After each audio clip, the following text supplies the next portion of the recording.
Which of the following statements are not true for hydrogen? It exists as diatomic molecule, सही है गलत है? Diatomic ही H2 होता है, सही है। It has one electron in outermost shell, सही है, 1s1, ये भी सही है बात। It can lose an electron to form a cation which can freely exist, नहीं।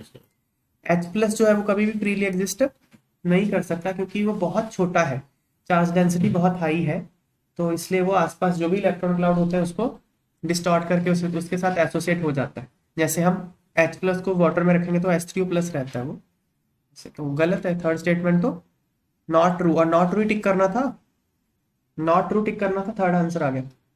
It forms large number of ionic compounds by losing an electron, सही है। इलेक्ट्रॉन लूज करके वो आयनिक कंपाउंड तो बनाता है, पर ज्यादातर ना वो शेयर करता है इलेक्ट्रॉन्स, जैसे HCl है, देखो जैसे HCl है। अच्छा ये बताओ मुझे, हाइड्रोजन ना तीन तरह से मैं बताऊँ आपको कंपाउंड बना सकता है, लूज करके, शेयर करके और गेन करके। जैसे NaH है, ग्रुप 1 और ग्रुप 2, इसके साथ हाइड्रोजन पता है कैसे रिएक्ट करता है? इलेक्ट्रॉन गेन करता है, क्योंकि ग्रुप 1 और ग्रुप 2 तो मेटल्स है, वो तो इलेक्ट्रॉन लूज ही करेंगे, तो हाइड्रोजन को गेन करना पड़ेगा। तो क्या होगा? सोडियम हाइड्राइड है ना, पोटाशियम हाइड्राइड, रुबिडियम हाइड्राइड, इस तरह से। तो ये तो सारे +1 में ही है ना, और हाइड्रोजन -1 में हो गया, जैसे कैल्शियम हाइड्राइड, इस तरह से। ये +2 में, ये -1 में, ये सारे आयनिक होते हैं। These compounds are ionic compounds. तो हाइड्रोजन ग्रुप 1 और ग्रुप 2 के साथ रिएक्ट करता है और आयनिक हाइड्राइड्स बनाता है और इलेक्ट्रॉन गेन करता है। लेकिन वो नॉन मेटल्स के साथ जब रिएक्ट करेगा तो इलेक्ट्रॉन लूज करेगा, क्योंकि नॉन मेटल क्या करते हैं? इलेक्ट्रॉन, नॉन मेटल तो इलेक्ट्रॉन क्या करते हैं? गेन करते हैं। तो हाइड्रोजन को इलेक्ट्रॉन लूज करना पड़ेगा, पर वो ना कंप्लीटली लूज नहीं करता, वो कोवलेंट कंपाउंड बनाता है। जैसे HCl है, HF है, HBr है, HI है, ये सारे के सारे ना कोवलेंट कंपाउंड्स हैं। These are not ionic compounds, these are covalent compounds. यहाँ पे हाइड्रोजन कंप्लीटली इलेक्ट्रॉन जो है वो लूज नहीं करेगा। HCl ऐसे शेयर करेगा, यहाँ पार्शियल पॉजिटिव चार्ज, यहाँ पार्शियल नहीं, पार्शियल होता है चार्ज, कंप्लीट ऐसे H प्लस और Cl माइनस नहीं होता। तो इसलिए वो लार्ज नंबर ऑफ कंपाउंड्स नहीं बनाता बाय लूजिंग इलेक्ट्रॉन। इसने लिखा क्या स्टेटमेंट में? It form large number of ionic compounds by losing an electron, नहीं, इलेक्ट्रॉन लूज करके नहीं बनाता large number of ionic compounds को। Large number of ionic compound वो कब बनाता है? मतलब हाँ, ग्रुप 1 और ग्रुप 2 के साथ गेन करके बनाता है, लूज तो करता ही नहीं, वो शेयर करता है मोस्टली, या तो वो शेयर करता है। ठीक है, तो क्या आंसर आ गया? 3 एंड 4 आ गया। तो ये लिखा है gaining electron NaH covalent compound बनाता है शेयर करके इलेक्ट्रॉन। ठीक है,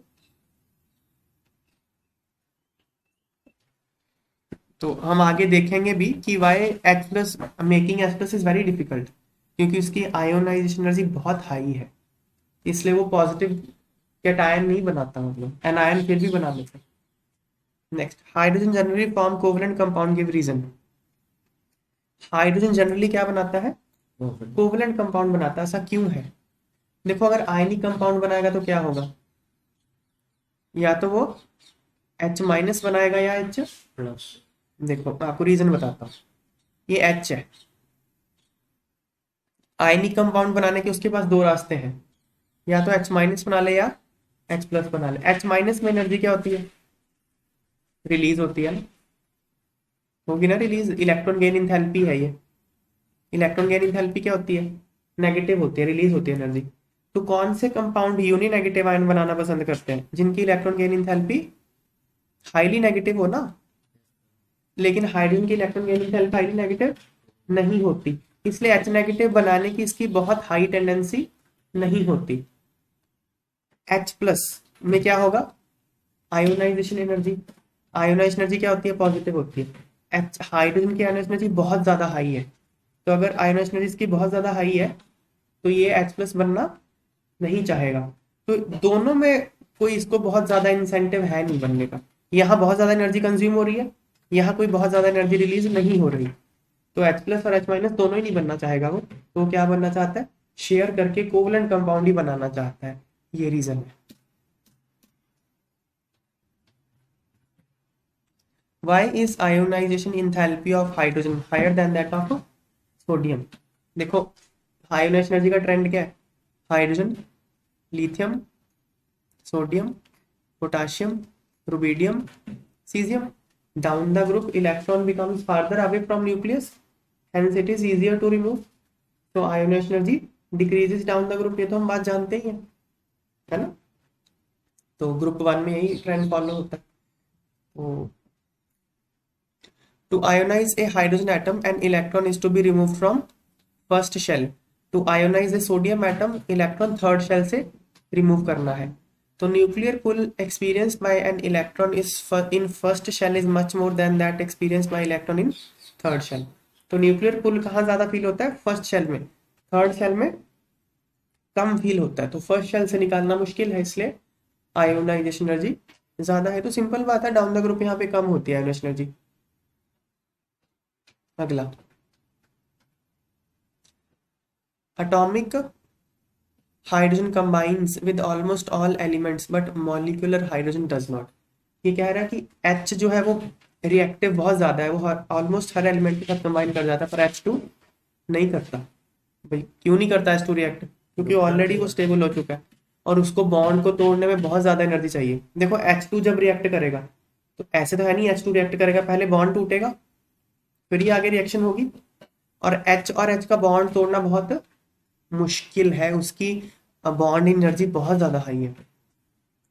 तो since orbital of atomic hydrogen is incomplete with 1s1 electronic configuration, it is highly unstable and combines with almost all elements. तो हाइड्रोजन सिर्फ एटॉमिक हाइड्रोजन 1s1 है, काफी अनस्टेबल है, तो इसलिए वो किसी भी हर एलिमेंट के साथ ऑलमोस्ट कंबाइन कर जाता है। The chemical behaviour of di hydrogen या फिर किसी भी मॉलिक्यूल का वो कैसे होता है, बॉन्ड डिसोसिएशन एंथैल्पी पे डिपेंड करता है, क्योंकि बॉन्ड रिएक्शन तो एटम करेंगे, मॉलिक्यूल पहले एटम बनेगा फिर रिएक्शन होगी, तो एटम बनने के लिए बॉन्ड तोड़ना पड़ेगा। HH bond dissociation enthalpy highest है बिटवीन एनी टू एलिमेंट्स, अगर डी की ना देखें तो, मतलब इसी के आइसोटोप मत देखो, ड्यूटेरियम वाला तो हो सकता है ज्यादा हो, तो इसकी HH बॉन्ड एंथैल्पी बहुत ज्यादा होने के कारण ये कम रिएक्टिव होता है रूम टेम्परेचर पे। ठीक है, आपको मैं डाटा बताता हूँ। देखो यूनिवर्स का 70% मास ना हाइड्रोजन है, तो इतना कैसे हो सकता है हाइड्रोजन, वो रिएक्टिव नहीं होगा बहुत ज्यादा तभी तो करेगा एग्जिस्ट, रिएक्टिव एलिमेंट तो इतना, रिएक्टिव मॉलिक्यूल तो इतना एग्जिस्ट ही नहीं कर सकता, रिएक्ट कर जाएगा। 2000 केल्विन पे टेम्परेचर कितना है, इतने केल्विन पे भी इसकी डिसोसिएशन कितनी होती है, 0.081%, मतलब 2000 केल्विन पे भी इतनी डिसोसिएशन है उसकी। मतलब अगर आप 100 मॉलिक्यूल लेके आओगे उसमें कितना टूटेगा, 0.081 ही टूटेगा, इतनी कम डिसोसिएशन होती है इसकी, तो काफी कम रिएक्टिव है हाइड्रोजन।